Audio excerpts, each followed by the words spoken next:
Bien.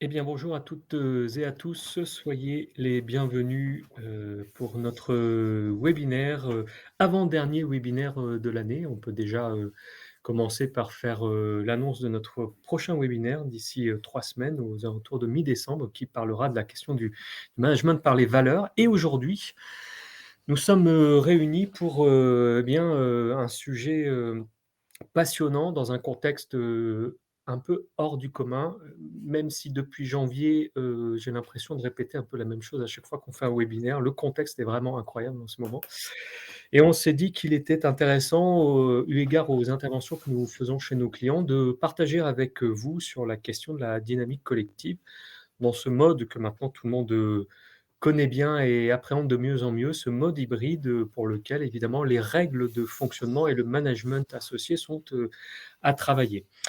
Nous sommes donc Chronos, cabinet, qui accompagne depuis 35 ans les entreprises sur les questions de développement de compétences managériales.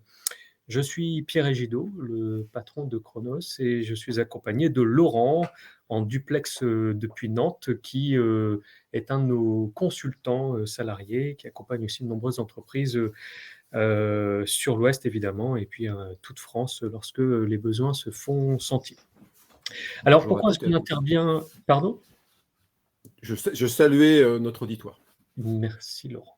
Pourquoi est-ce qu'on intervient tous les 2? Eh bien parce qu'on est amenés, à intervenir sur des problématiques, d'accompagnement d'équipe en ce moment. Nos clients nous challengent sur ces questions-là ou plutôt on les accompagne, on fait les projets ensemble parce que les règles du jeu sont un peu nouvelles ou en tout cas les choses sont un peu différentes depuis un moment et ce qu'on va essayer de vous partager aujourd'hui, ce sont à la fois des convictions mais aussi, un modèle qui nous semble être pertinent pour réussir, ce défi du moment particulier dans un contexte alors on va le reposer rapidement, ensemble et c'est la structuration de notre webinaire, dans un contexte où il faut réussir à recréer de la valeur, dans ce qu'on appelle ce mode hybride, c'est-à-dire, évidemment cette hybridation entre les activités, en présentiel, en distanciel et puis dans l'entre-deux de ces activités, mixées aussi par, les problématiques, quotidiennes, qu'on retrouve dans une équipe.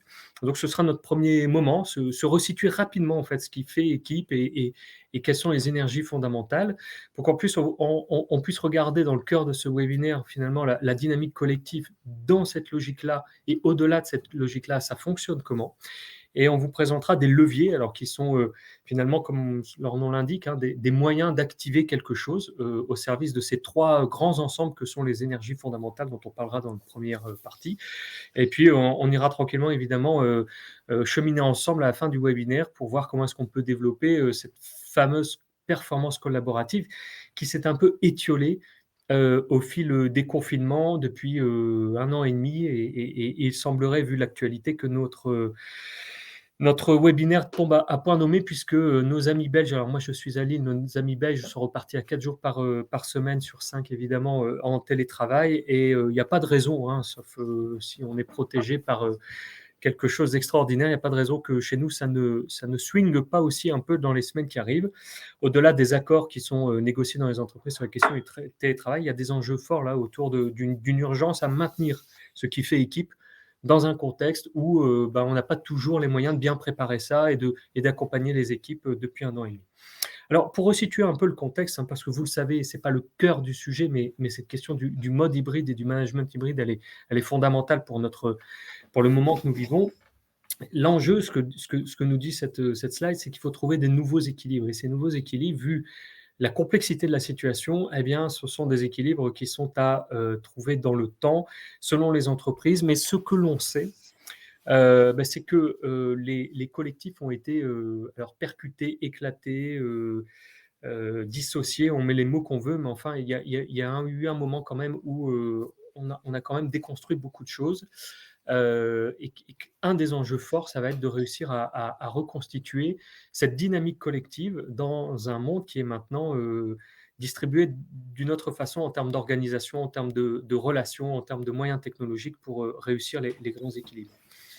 On a un sujet donc autour de cette nouvelle collaboration hybride, avec évidemment, un tas de choses qui vont pouvoir se révéler à travers ce nouveau mode hybride, mais aussi des grandes fragilités parce qu'on ne part pas de zéro, parce que tout le monde n'a pas l'habitude et parce que le monde est ainsi fait que les nouveaux modes de fonctionnement mènent toujours un peu de temps à se structurer, à trouver leur pleine puissance. Ce qui fait que, il y a un enjeu essentiel, cette nécessité impérieuse de réussir le être ensemble, le faire ensemble et le se projeter ensemble, qui sont finalement les ressources essentielles qu'on retrouve dans les dynamiques collectives, on va y revenir après, et qui sont vraiment au cœur de la problématique du contexte dans lequel nous sommes aujourd'hui. Le mode hybride, on préfère presque parler de mode hybride chez Chronos que de management hybride, et derrière le mode hybride, il y a le mode d'organisation hybride, parce que finalement, avant de manager, il faut déjà organiser et bien regarder comment tout ça fonctionne, parce que sinon, on ne sait pas exactement de quoi on parle. Et c'est ce qu'on a modélisé dans ce schéma qui, alors, Abscisse ordonnée nous propose de regarder finalement les activités qui se font en mode présentiel, en mode distanciel ou en digital, voilà, et distanciel et digital et présentiel, pardon, et en même temps la complexité des tâches. Et ce qu'on sait aujourd'hui quand on travaille un peu le sujet et qu'on regarde comment les choses se sont mises en place, c'est qu'on a des enjeux autour de trois questions. La question de la production, de l'exploitation même dans nos activités, la question de la coordination des activités et la question de la co-création, toute cette question de l'innovation et de la création de valeur en mode collaboratif. Et finalement, ce que le schéma, la modélisation nous propose, c'est de bien comprendre qu'il y a un potentiel de distancialisation qui est relatif à ce qu'on va demander aux équipes de faire et ce qu'on va demander aux gens de faire. On explique souvent en mode hybride ou en management hybride que les activités qui nécessitent de la concentration, un travail seul dans son coin, ne nécessitent plus aujourd'hui que les gens viennent au bureau. En revanche, on sait que les activités de co-création, les activités avec du co, d'une manière générale, peuvent se faire évidemment à distance, et quand on n'a pas le choix, on les fait, mais on sait qu'on perd énormément de valeur ajoutée, la valeur ajoutée, on ne perd pas forcément de la valeur, mais la valeur ajoutée, c'est-à-dire ce qui peut être en plus du fait même de la situation, on la perd largement quand on est à distance. Et il y a un certain nombre d'entreprises qui ont largement fait, j'allais dire, demi-tour et qui sont revenues un peu à rebours de ça. Des grandes entreprises technologiques qui avaient pris beaucoup d'avance d'ailleurs sur un certain nombre de sujets de distancialisation parce que ce sont des entreprises de la technologie et qui sont revenus un peu en arrière à l'issue de cette année et demie de pandémie et de confinement parce qu'elles se sont rendues compte, comme IBM, Yahoo ou d'autres, les activités de marché. J'avais pris la parole sur le télétravail il y a un an en expliquant que le CAC 40 les traders de français sur le CAC 40 avaient eu plus de difficultés à faire des opérations financières hyper performantes par rapport au marché américain, parce qu'en fait, eux, ils étaient beaucoup plus souvent confinés. En tout cas, ils travaillaient beaucoup plus en télétravail que les traders américains qui, eux, continuaient de se voir physiquement. Et donc, il y a des échanges d'informations, de choses un peu intuitives comme ça, qui permettaient de prendre des décisions au moment où il faut prendre des risques en termes de valeur financière. Et donc, tout ça nous dit évidemment qu'au bout d'un an et demi de gestion de Covid dans les organisations et dans les entreprises, on n'a pas encore trouvé le modèle facile, reproductible à l'infini, un peu universel, que chaque entreprise, chaque secteur, chaque mode de travail, de production de valeur est différent. Qu'en revanche, ce que l'on sait, parce qu'il y a un certain nombre de dénominateurs communs, et il y en a un très important, c'est que tout cela se fait avec des êtres humains. Ce que l'on sait, c'est que le mode de fonctionnement des êtres humains est régi par un certain nombre de principes, et que ces principes sont au cœur des bonnes pratiques qu'il y a à mettre en place pour activer des collectifs performants. Donc les enjeux aujourd'hui de ce webinaire dans lequel nous allons rentrer de plein pied dans quelques instants, c'est évidemment qu'on est à la croisée de chemins entre l'efficacité opérationnelle, l'efficacité collective, l'efficacité individuelle, parce que il ne faut jamais oublier que dans une entreprise, il y a des gens qui se nourrissent du collectif et qui ont besoin de vivre des choses en collectif pour pouvoir être efficaces individuellement. Au-delà de leur efficacité opérationnelle, sur leur charge de travail, il y a aussi des gens qui ont besoin de relations, qui ont besoin d'énergie sociale pour pouvoir fonctionner. Et le fait que ce mode hybride soit très particulier à animer et à faire vivre, fait que ça peut aussi avoir des impacts sur les performances individuelles. Et donc l'enjeu pour le management, et c'est là-dessus qu'on avait envie de prendre la parole aujourd'hui, eh bien, c'est de voir comment est-ce qu'on peut développer, activer cette dynamique collective essentielle à la réussite et à la création de valeur des entreprises, à un moment où on sait que bah, le truc va se faire ensemble et qu'il va falloir aller chercher l'énergie du plus grand nombre et la réussite évidemment de cette énergie. Donc, on a trois grands ensembles qu'on va regarder ensemble, à l'intérieur desquels il y a des leviers évidemment. Et c'est comme ça que nous, on structure un peu notre approche quand on travaille sur les dynamiques collectives. On dit finalement, il y a un enjeu autour du être ensemble, c'est-à-dire tout ce qui traite des relations. Il y a un enjeu autour du faire ensemble qui pourrait traiter de la façon dont on organise les choses, et puis un enjeu sur le fait d'aller loin ensemble autour de l'action, hein, du produire ensemble, de faire des choses ensemble. Action, organisation, relation, qui sont finalement les trois sources d'énergie que nous allons vous présenter et sur lesquelles il y a moyen d'agir. Alors, pas sur les trois en même temps, toujours, parce que les collectifs n'ont pas tous les mêmes besoins. Et puis surtout, comment est-ce qu'on peut diagnostiquer les problématiques, parce que c'est là-dessus qu'on terminera. Avec quel outil on peut diagnostiquer les problématiques et puis essayer d'agir rapidement pour pouvoir ou colmater ou éviter les crashs avec les équipes qui ont déjà subi 1 an et demi de télétravail, voilà, d'aller-retour sur ces modes et qui ont besoin de cranter aujourd'hui. Et le management a besoin de cranter aujourd'hui sur le sujet. Et on va commencer évidemment ce webinaire par bien resituer cette question de la dynamique collective qui est finalement sous-tendue par tous les enjeux qui sont présents. Alors, merci Pierre. Alors, ce qui n'est pas évident dans la dynamique collective, c'est d'expliquer concrètement et simplement ce que c'est. Donc, je ne vais pas m'y risquer, mais en général, on désigne des phénomènes, des mécanismes, des processus comme ça, psychiques qui émergent du groupe, qui ont un côté un peu magique et qui créent un supplément de valeur collective, un supplément d'âme pour ce collectif. Mais en fait, à y regarder plus précisément, qui sont nourris par des grands leviers et des grandes énergies. Alors, évidemment, le lieu où cette énergie collective se diffuse, c'est l'équipe. Alors, on sait tous ce que c'est qu'une équipe, hein, qui généralement est constituée de 4 grands composantes, des femmes, des hommes, des équipiers qui œuvrent ensemble pour un objectif, pour des finalités, pour des intérêts, et qui coordonnent des activités. En les ajustant évidemment au fur et à mesure, au fil de l'eau. Et en général, il y a toujours quelqu'un qui est actif, qui facilite, qui est appelé le pilote, parce que un collectif a nécessité d'être activé et les énergies ont besoin d'être activées pour circuler et donner le plein potentiel au niveau de l'équipe. Et ce qu'on voit déjà dans cette première représentation, c'est que l'équipe est à la fois un organe extrêmement puissant de créateur de valeur, mais très fragile, parce que c'est un ensemble très dynamique, très complexe, qui est en interdépendance très forte, et on sait que la création de richesse dans une équipe passe par cette interdépendance.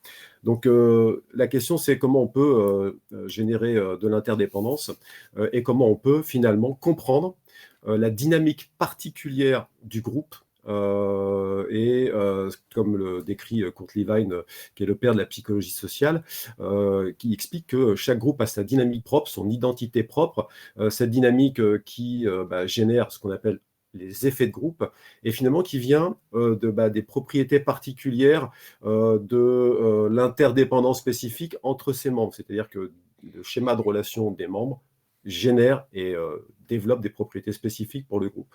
Et c'est ce qui fait dire, vous connaissez tous et toute cette définition, que le tout est supérieur à l'ensemble des parties, parce que le collectif génère des propriétés émergentes. Donc ça, c'est quand ça se passe bien.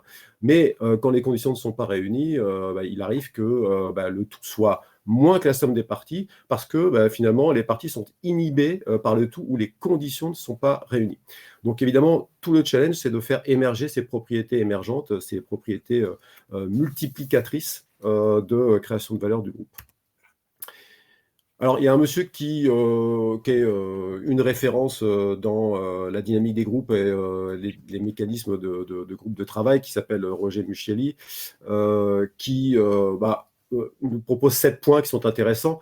On va retrouver comme premier point une notion clé qui est l'interaction, donc l'interdépendance où tout se joue, qui est évidemment couplée à des grands buts partagés et identifiés, avec un cadre suffisamment clair pour que des règles et des normes soient suivies.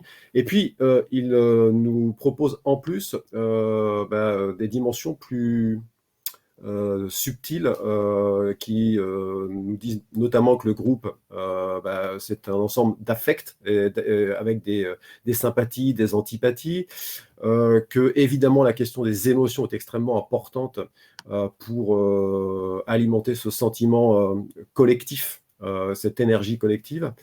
Et puis, en plus, il y a un inconscient collectif, une histoire commune qui est vécue par un groupe et qui structure sa vie et qui est parfois difficilement palpable, en tout cas quand on regarde ça de l'extérieur, avec cette notion qui est intéressante d'équilibre un peu précaire du groupe, déjà dans son intérieur, donc au sein de ses frontières, et évidemment dans les relations avec son environnement, avec des frontières qui sont plus ou moins étanches avec son environnement. Et évidemment, quand on réfléchit à cette question, quand on accompagne nos clients, on constate comme le disait ce grand philosophe des proches, que parfois, quand les hommes sont réunis, non seulement leur intelligence ne s'additionne pas, mais elle a tendance au contraire à se diviser, ou en tout cas à s'amenuiser. Pourquoi? Parce qu'il ne suffit pas de mettre des personnes, si intelligentes soient-elles, dans un collectif pour que ça génère des effets vertueux. Donc une équipe de talent n'est pas forcément une équipe talentueuse. Et les études en psychologie sociale montrent que l'intelligence, la performance de l'équipe n'est pas du tout corrélée avec l'intelligence particulière de ses membres. On a toujours besoin d'un coup de marteau supplémentaire, d'une petite touche supplémentaire, d'un catalyseur, d'un facilitateur, donc en général d'un manager ou d'un pilote. Pour autant, la performance d'une équipe peut être supérieure à la somme des performances individuelles si on crée les conditions, donc les conditions d'interaction, les conditions de structure. Évidemment, ça passe par de la méthode et puis par cette conscience collective du tout et de la spécificité de comportement de ce tout. Et ce qu'on recherche, c'est ce fameux effet waouh, ce fameux effet magique qui est ce qu'on appelle l'effet d'équipe. Alors, il y a beaucoup de choses dans cette slide, mais concrètement, quand on est physiquement présent de manière synchrone, il y a quelque chose qui se passe en plus. Il y a des interactions informelles qui sont basées sur la liberté, sur la spontanéité des interactions et qui font circuler l'énergie. On rebondit sur les propos, sur les idées des autres. La complicité tactique, c'est l'idée de pouvoir se reposer sur les talents de l'autre et d'utiliser ses compétences pour produire de la valeur. On sait en plus qu'il y a un mécanisme qui s'appelle le mécanisme de co-activité, qui est l'idée que lorsqu'on est en présence d'un collègue ou d'un interlocuteur dans l'équipe, ça crée un effet de surstimulation, ce qu'on appelle l'effet de chaîne, qui montre que c'est un monsieur qui avait travaillé sur la performance des fourmis, qui montrait que quand 2 fourmis étaient présentes l'une avec l'autre, la performance individuelle était multipliée par 3. Et évidemment, il y a derrière ça un mécanisme de renforcement, donc le fait de se donner du feedback de manière spontanée, directe, le fait d'avoir ce sentiment d'appartenance, donc d'appartenir à un tout, de pouvoir partager des émotions, d'entrechoquer parfois des émotions, des motivations, ça va créer cette effervescence émotionnelle. Et puis, vous l'avez tous vécu, il y a des beaux moments dans les moments d'équipe où cette alchimie génère des moments eureka, où on trouve des solutions ensemble, où on ouvre des perspectives ensemble. Et puis, finalement, ce grand mouvement général crée un effet de surmotivation ou d'accélération qui fait cet effet spécifique du collectif. Alors, sur une slide comme ça, c'est beau, mais évidemment, c'est ce qu'il y a de plus difficile à créer, donc ça nécessite bien sûr de s'y pencher, d'éventuellement activer les leviers, de s'entraîner. L'idée, évidemment, c'est comment on peut activer cette performance collective. Alors nous, évidemment, on pratique, on accompagne un certain nombre de collectifs, et en plus, quand on regarde un peu ce qui est écrit dans la littérature, on vous propose de simplifier les choses en disant, il y a ces 3 énergies dont tu nous parlais, Pierre, se projeter, faire ensemble, puis être en relation, et puis 8 leviers qui sont qui alimentent ces 3 énergies. C'est ces leviers-là qu'on vous propose de découvrir, sur lesquels on propose d'aller un petit peu plus en profondeur. Le premier, évidemment, l'énergie fondamentale, c'est la relation, c'est être ensemble. Et là, Pierre, Oui, je bien sais sûr. que tu... J'étais en train de regarder le chat, j'étais en train de noter une question qui nous est posée, la différence entre création de valeur et performance. Et Oui, Cécilia a gentiment répondu qu'on répondrait après aux questions, mais du coup, j'étais en train de... Je t'écoutais avec attention. Le être ensemble, faire ensemble, regarder loin ensemble. Il y a le ensemble, évidemment, qui est fondamental. Un ensemble, ça peut être une somme de quelque chose ou une constitution d'un truc en plus. C'est dans cette approche un peu système dont nous parle Laurent. L'enjeu, c'est de nous, en fait, ce à quoi on croit très fort. On n'a rien inventé. Par contre, on se fait fort de porter le sujet chez nos clients. C'est que globalement, quand on accompagne une entreprise, pour ceux qui sont connectés là et qui sont consultants, il y a globalement 2 approches sur les problématiques. C'est soit une approche très organisation, process, méthode, soit une approche très comportement, psycho-humain. Et vous avez des cabinets qui font les 2. Nous, on en fait partie, mais on a toujours une teinte particulière. Et nous, on croit beaucoup, bien que ce sont les femmes et les hommes qui font les organisations et pas l'inverse. Alors, ça ne veut pas dire que les organisations, quand elles sont installées, elles ne finissent pas par impacter le mode de fonctionnement des femmes et des hommes, mais jusqu'à preuve du contraire, c'est bien les femmes et les hommes qui constituent, qui créent et qui instaurent. Voilà. Et tout ça, ça parle finalement de la culture qu'il y a dans l'entreprise et dans l'organisation. Il y a une phrase assez sympa en management stratégique, de je ne sais plus quel d'ailleurs chercheur, qui dit la culture, c'est ce qui mange de la stratégie au petit déjeuner. Ça veut dire que la culture, c'est vraiment quelque chose qui impacte très très fort, et on peut avoir une super stratégie. Si on n'a pas une culture du être ensemble, eh bien, ça ne fonctionnera pas. Je ne sais pas si vous savez, mais il y a 75% des FUSAC, des fusions-acquisitions, qui échouent une fois que les fusions-acquisitions sont faites, pour des problématiques culturelles et humaines. Et c'est de l'argent qui est jeté par les fenêtres, et ça, c'est sur des chiffres, j'ai pu presque dire internationaux, mais nationaux, ça c'est sûr. 75% des fusions-acquisitions, ça vient à cause des problématiques humaines, parce que ce être ensemble à très grande échelle, on considère que ça va se faire. Ça va se faire, puis les gens vont suivre parce qu'il y a une stratégie, il y a un enjeu de création de valeur ou il y a un enjeu de performance, etc. Le être ensemble dans un collectif, ce qu'on va se dire là, ce qu'on va découvrir ensemble, vous allez sortir de cette phase être ensemble, vous allez dire, bah ouais, rien de neuf sous le soleil, vous êtes gentils les gars. Sauf qu'en fait, tout l'enjeu, c'est de savoir le conduire au quotidien dans son organisation, dans son entreprise, dans son collectif. Ça va paraître simple. D'abord, ça passe par un enjeu autour de la question de la parole. Alors, il y aurait beaucoup à dire sur la parole, le silence et surtout la distribution de la parole. Et donc, il y a l'idée que ce soit un espace, le collectif, dans lequel on soit dans une sorte de, on en reparlera tout à l'heure, sécurité psychologique, qui nous permette de parler, de dire les choses avec ouverture, et donc de savoir qu'on est écouté et qu'on va écouter, et de pouvoir exprimer les divergences sans être jugé, sans être cloué au pilori, et donc en pouvant aller chercher ce gap de valeur ajoutée de ce qu'est le collectif. Il y a des modèles d'organisation qui sont des modèles dits alternatifs ou innovants. Par exemple, en holacratie, on apprend à gérer les objections et on apprend à faire émerger les objections. Et une bonne décision dans un collectif de travail, c'est une décision qui a tellement été dans la centrifugeuse de la parole collective qu'à un moment donné, toutes les objections ont trouvé des réponses logiques pour le groupe. Et on demande aux gens de trouver des objections. Vous voyez, rien que cet exemple-là, sur lequel on pourrait travailler pendant des heures avec un collectif, parce qu'en fait, ce qu'on apprend en management, c'est on apprend au manager que s'il y a des objections, il faut y répondre, et surtout dans le but qu'il n'y en ait plus. Et puis si personne n'a d'objection, ben on avance.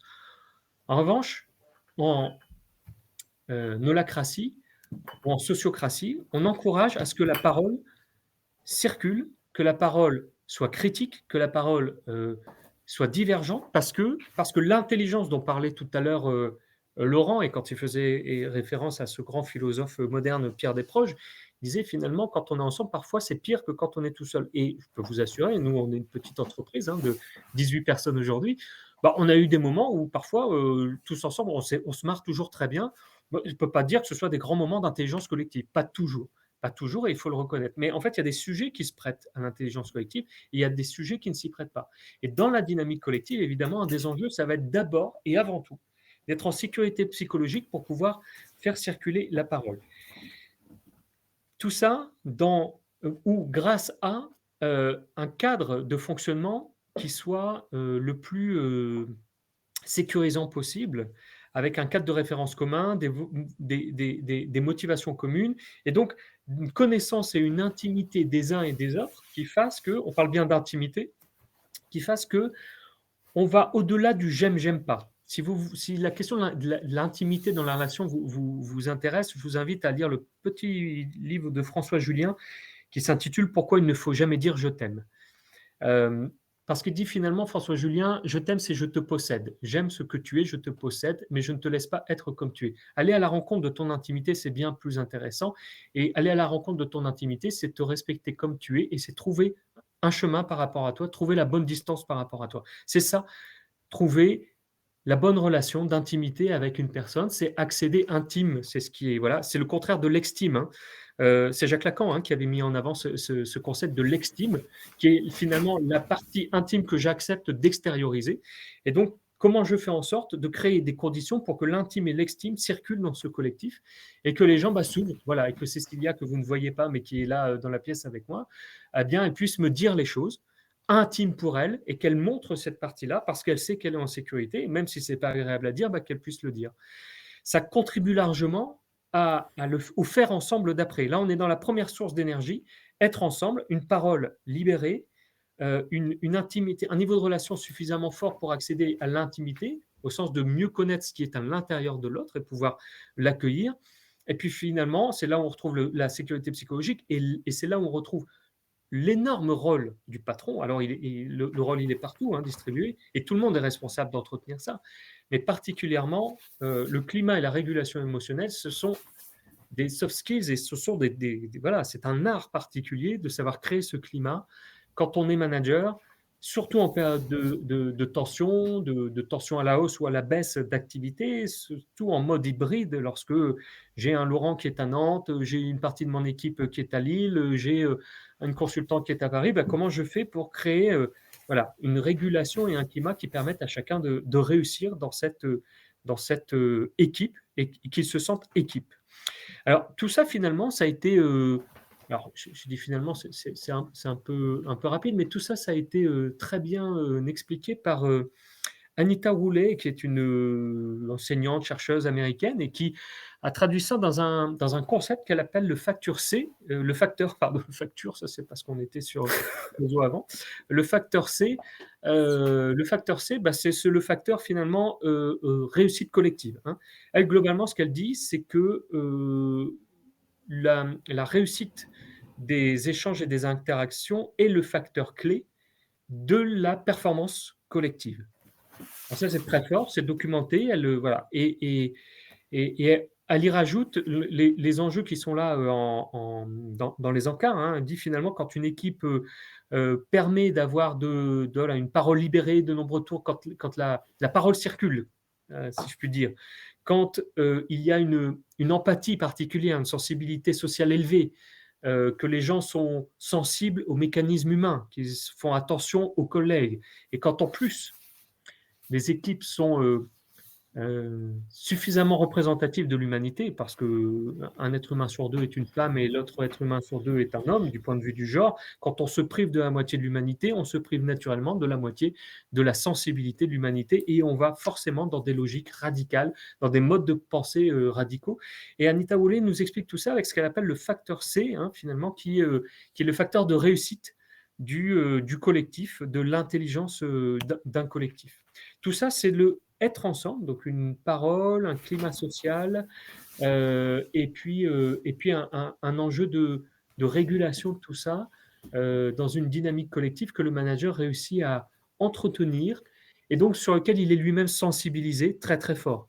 Là, on pousse un peu le bouchon, mais évidemment, nos managers ont un enjeu en ce moment, nos équipes dirigeantes ont un enjeu d'hypersensibilité sur les sujets humains en ce moment.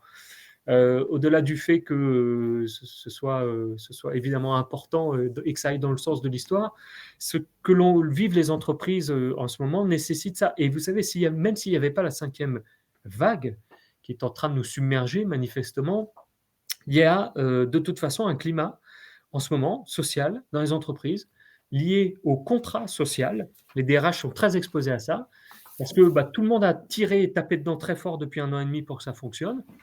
Et aujourd'hui, il y a un sentiment où il y a un besoin de rééquilibrage, de justice organisationnelle et donc de justice sociale dans les entreprises qui passe par des revendications sur les conditions de travail, sur la rémunération, etc.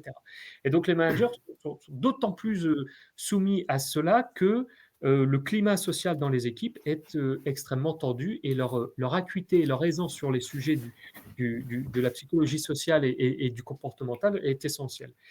Et maintenant, la question, c'est quand on sait à peu près comment être ensemble, c'est comment on fait pour faire ensemble, hein, Laurent.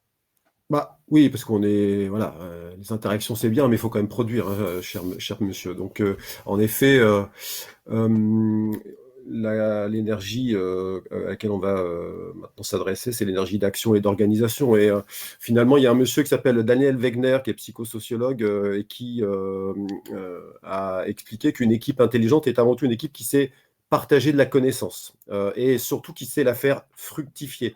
Donc, ça renseigne les mécanismes de comment un groupe code, stocke, récupère de l'information et fait fructifier cette connaissance. Et finalement, il y a 3 grands piliers qui sont absolument essentiels et qu'on retrouve après dans cette énergie d'action qui est déjà le principe de spécialisation. Est-ce que dans mon collectif, chaque membre a une connaissance, une expertise pointue sur une partie du projet que les autres n'ont pas. Donc là, ça adresse la question de la complémentarité. Et puis, est-ce que chacun sait qui est compétent sur quoi, dans quel domaine? Là, déjà, rien que sur ce point-là, il y a parfois beaucoup à dire dans les organisations. Donc, le principe de spécialisation, est-ce que mon organisation est suffisamment spécialisée ou au contraire, est-ce qu'elle est très moyennisante? Le deuxième aspect, évidemment, c'est que si chacun est spécialisé et expert dans son coin, ça ne génère pas énormément de performance collective. Il y a une deuxième clé qui est le principe de coordination. Est-ce que les compétences et les responsabilités sont suffisamment articulées, agrégées, tuilées entre elles dans des mécanismes, dans des processus de transfert ou de transition qui permettent justement que la mayonnaise prenne comme ça et qu'il y ait une vraie résonance entre les expertises entre elles.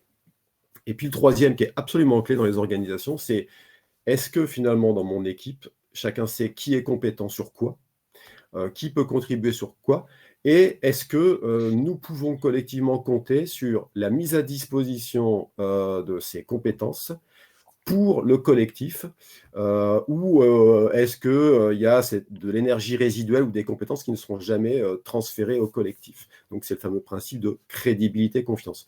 Finalement, quand on a compris ces 3 grands leviers, ça participe beaucoup de la performance et de l'énergie d'action d'un collectif. Alors, hop, j'ai été trop vite. Du coup, il y a un principe qui est clé, c'est que la notion de diversité cognitive. Quand un collectif a peu de diversité cognitive, donc dans les modalités de fonctionnement, en général, ça marche bien parce que les gens pensent de la même manière, fonctionnent de la même manière, et à court terme, c'est très efficace. Simplement, ce qu'on constate, c'est qu'à long terme, évidemment, la performance est moins riche et qu'à long terme, il y a de la déperdition. Donc, le premier principe, c'est est-ce que dans mon équipe, la diversité cognitive est suffisante? Ça nécessite bien sûr de comprendre que Pierre ne fonctionne pas comme Laurent, qu'il y a des différences en termes de modalités cognitives, que ça ne doit pas pour autant m'énerver ou être un réducteur d'action, mais au contraire, une richesse. Simplement, il faut savoir associer ces différences, les confronter, les mettre à jour, les coordonner pour créer de la richesse. Et puis, bien sûr, quand il y a trop de différences, quand il y a trop de diversité, dans certaines situations, il faut savoir les ajuster, les réguler quand ça confine à la dispersion ou à l'inefficacité. Alors, il y a énormément de modèles de connaissance de soi qui existent. Là, vous avez un petit icône sur le MBTI, mais il y en a plein d'autres. Mais l'intérêt quand même de ces modèles de connaissance de soi, c'est que ça permet quand même de clarifier cet arc-en-ciel de préférences spécifiques.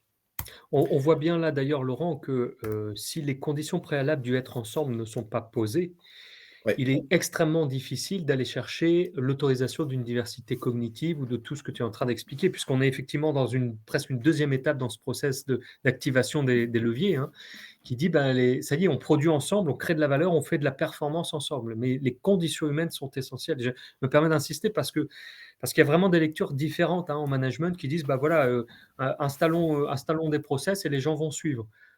En fait, c'est les deux, mais il y a quand même un qui teinte l'autre. Et cette diversité cognitive, je ne peux m'autoriser à penser différemment que parce que je suis dans une sécurité psychologique particulière.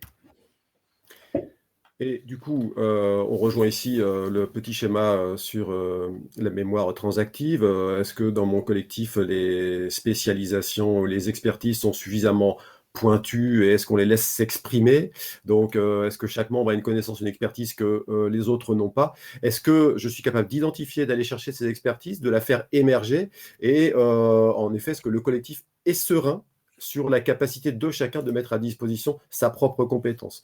Ça nécessite par ailleurs qu'on ait suffisamment de décentralisation dans l'information, dans les ressources allouées, dans les décisions, pour que cet ensemble puisse s'agréger et exister. Donc, le niveau de spécialisation et d'expertise, trouver la bonne formulation au niveau de mon collectif.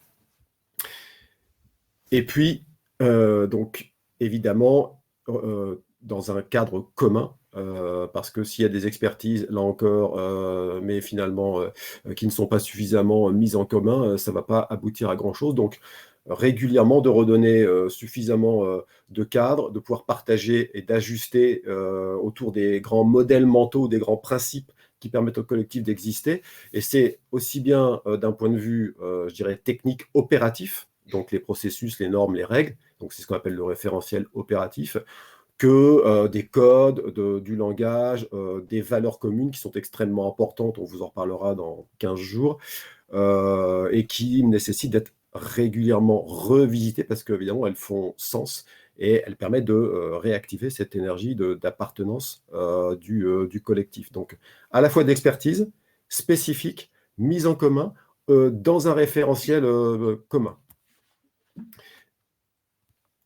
Et toute la subtilité, toute la magie, la touche magique du manager, ça va être de coordonner cet ensemble, ou en tout cas que le collectif puisse être autonome dans la coordination de cet ensemble, qui va nécessiter donc à la fois beaucoup de clarté dans les compétences, les responsabilités, les rôles, mais en même temps d'avoir réfléchi à ces interstices qui sont souvent des impensés dans les organisations. C'est souvent là où ça bug, où on perd de l'énergie et de la création de valeur. Donc, quels sont les mécanismes de tuilage, de recouvrement, d'articulation, d'agrégation, et les espaces collectifs dans lesquels je peux mettre au pot commun, finalement, l'ensemble de ces compétences, de ces inputs.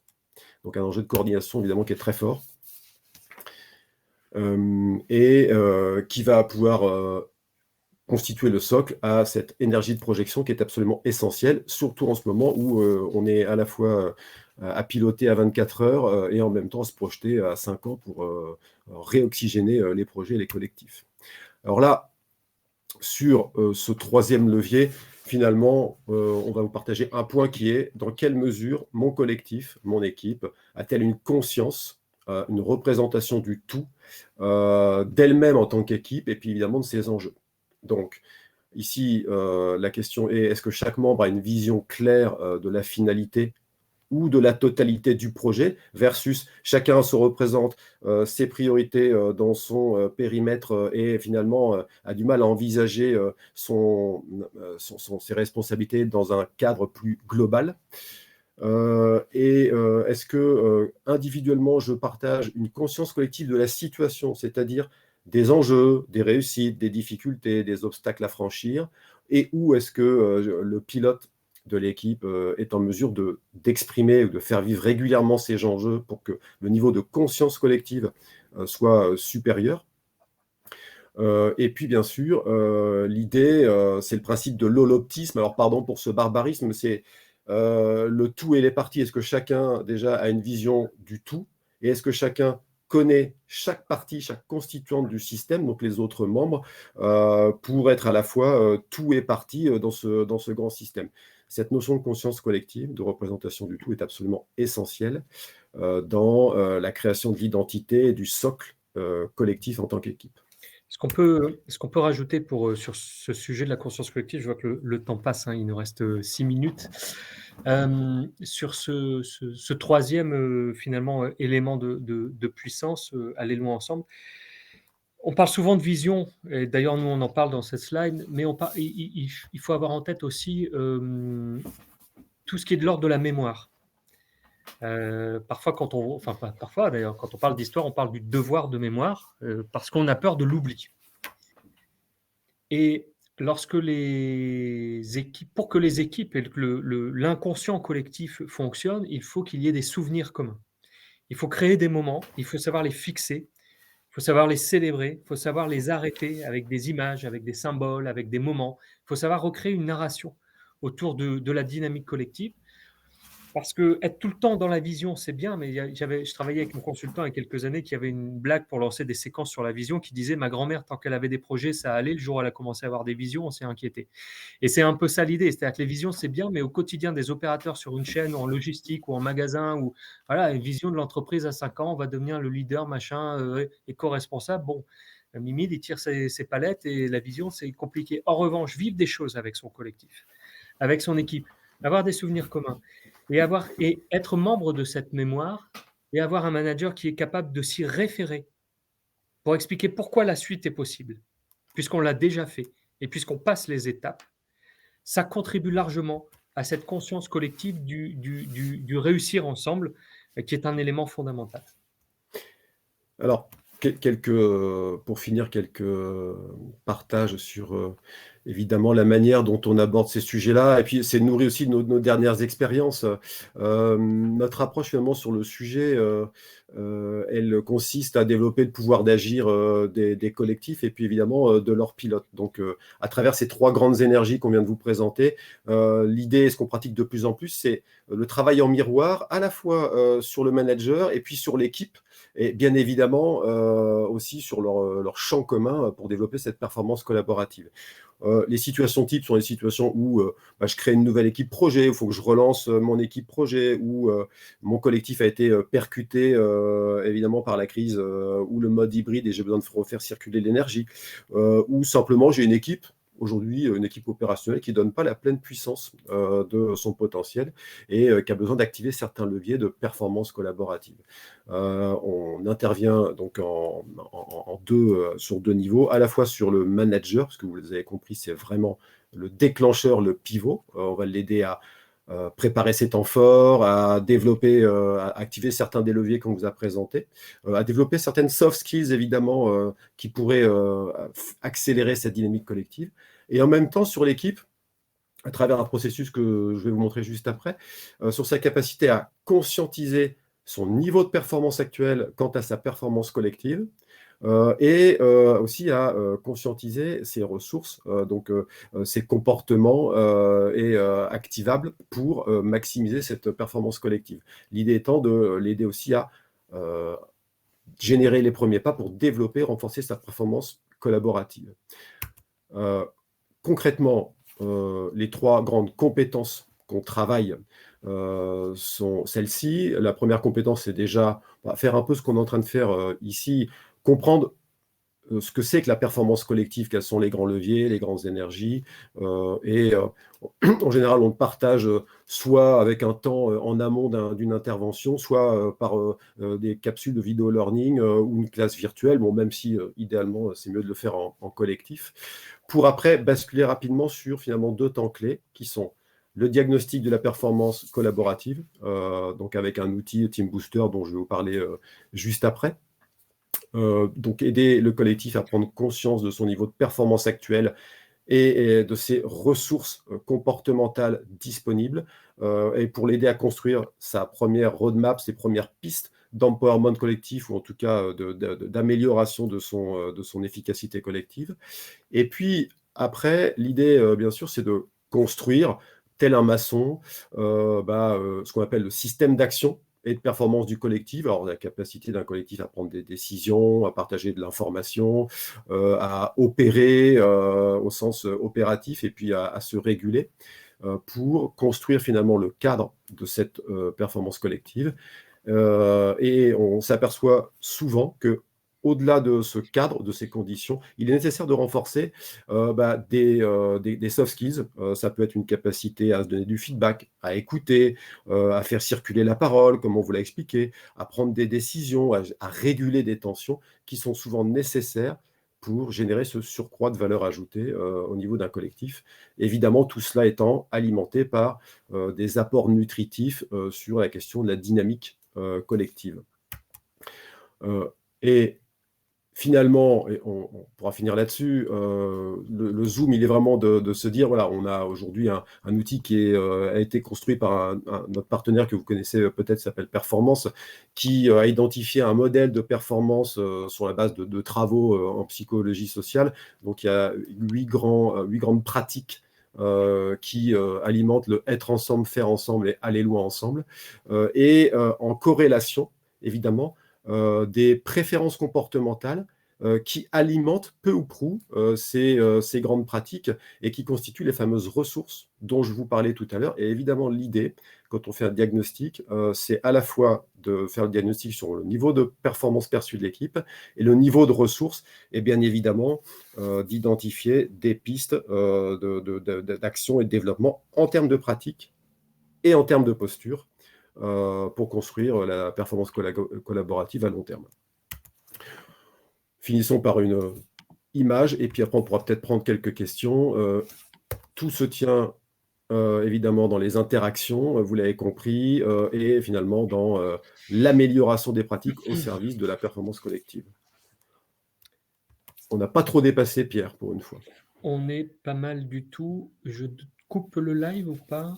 Non, c'est bon. Donc, merci beaucoup de nous avoir suivis pendant 45 minutes. J'ai vu passer 2 questions dans le chat. Je vais me permettre d'y répondre. Et puis, Laurent, je te laisserai répondre si d'aventure mes réponses étaient, et elles le seront forcément incomplètes. Quelle différence entre création de valeur et performance sont des sujets de sciences de gestion, ça.